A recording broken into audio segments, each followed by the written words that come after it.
এশার নামাজ পড়ে কেঁদেছো, এ বান্দা নামাজের মুসল্লা যখন বসে যাও, আমি আল্লাহকে তোমরা বারবার বল, আল্লাহ আমার গুনাহ মাফ করে দাও, তারপরও আমি তোমাদের এই গুনাহ মাফ করে নিই। তারপরও তোমরা নিশি রাত্রে মানুষ যখন ঘুমে যায়, তোমার বিবি যখন ঘুম যায়, তোমার ছেলে যখন ঘুম যায়, তুমি নিশি রাত্রে ঠান্ডা পানি দিয়ে ওযু বানিয়ে নামাজের মুসল্লায় বসে তুমি আবার যখন ডাক দাও, রব্বুল আলামিন, পৃথিবীর কোনো মানুষ আমার গুনাহ সম্পর্কে জানে না, তুমি আমার গুনাহ সম্পর্কে জানো।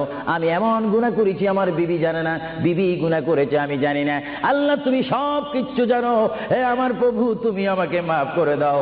আমার আল্লাহ বলে, তারপরও যদি তোমাদেরকে আমি মাফ না করি, তারপরও বান্দা তোমরা আমার রহমতের দরজা থেকে ফিরে যাইও না।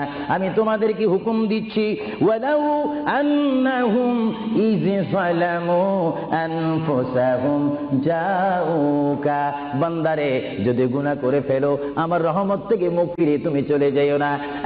বান্দা, আকাশ পরিমাণ যদি গুনাহ করো, পাতাল পরিমাণ যদি গুনাহ করো, সাগরের পানি পরিমাণ যদি গুনাহ করো, পাহাড় তুলনায় যদি তুমি গুনাহ করো, আমার দরবার থেকে তুমি নিরাশ হইও না।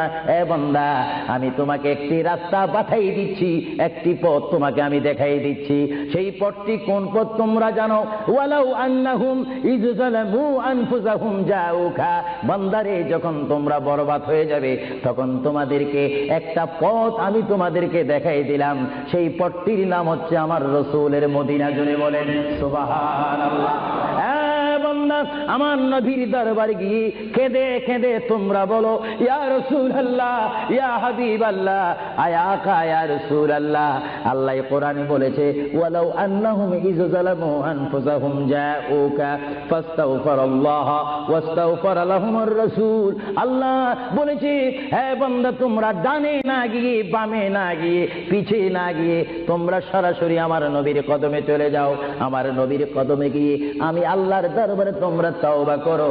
তওবা করতে করতে তোমাদের চোখের পানি যখন বাইর হয়ে যাবে, আর ওই মুহূর্তে যদি আমার বন্ধু যদি তোমাদের জন্য আমার দরবারে সুপারিশ করে, আমি আল্লাহ তোমাদেরকে ওয়াদা দিয়ে দিলাম, গ্যারান্টি দিয়ে দিলাম, আমার রাসূল যদি তোমাদের জন্য আমার দরবারে সুপারিশ করে, সঙ্গে সঙ্গে বান্দা তোমার অতীতের জীবনের কবিরা সগীরা গুনাহ মাফ করে দিব। জোরে বলেন সুবহানাল্লাহ। আরো জোরে বলেন।